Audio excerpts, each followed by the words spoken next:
Azealia Banks tells fans she'll cancel an Australian show because fans are racist. I've had enough humiliation. I've had enough with the fucking media lying on me and all this other shit, and I'm not taking the risk and I'm not sorry about it. Azealia Banks is not the first artist to denounce fan behavior, whether that be globally or on Australian shores. In fact, the dialogue around bad crowds has made its way into the reporting of various media outlets and also onto social media. But on her burner account today, Banks took to Instagram to let fans know why she would be cancelling her Brisbane show. She was over the humiliation of bottle throwing and racist fans. This is the first time in 6 years that Azealia Banks has been on Australian shores for a national tour, and so far its beginnings can only be described as rocky. In Melbourne, she cancelled her show hours before she was set to perform. Her show in Brisbane was then postponed from the 8th of December until the 13th. Sydney has been the only city to receive a performance where Banks made it onto the Enmore Theatre stage a few nights ago. While her Brisbane and Melbourne shows were reportedly cancelled due to visa issues, she has since posted numerous videos on her Instagram story shedding light on why she cancelled shows in the Queensland capital. I'm so sorry, you guys. Actually, I'm not sorry. But listen, last time I was in Brisbane and y'all threw shit on the stage and damn near almost fucking hit me in the face with a fucking bottle of soda or whatever that shit was, Banks' voice said over a black screen. That was the most racist, most demoralizing experience of my fucking life, and right now I'm on a really good track.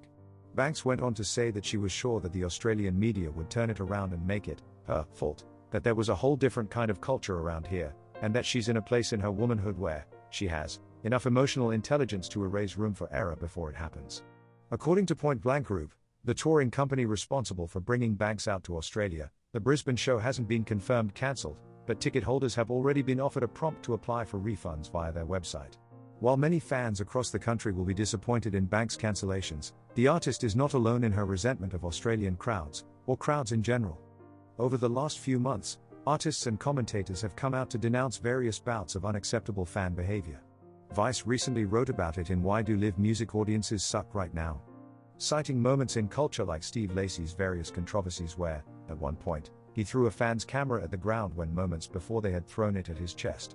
In Australia specifically, Purple Sneakers, a Sydney music publication, detailed the overwrought chant of the shoey on international acts like Jack Harlow, even though he announced to the audience that he was sober. In Azealia Banks' case, crowd moments like these in Australia were commonplace throughout her tour in 2016, with bottles thrown by the crowd in both Melbourne and, according to her, Brisbane. Especially on Australian shores, where the majority population is white, black artists have an added layer of precarity when it comes to their performances.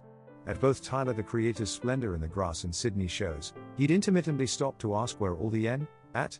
There's one, there's another, before exclaiming how white the audience was. In a TikTok at a show in Perth, he can be heard saying Brisbane feels racist as fuck.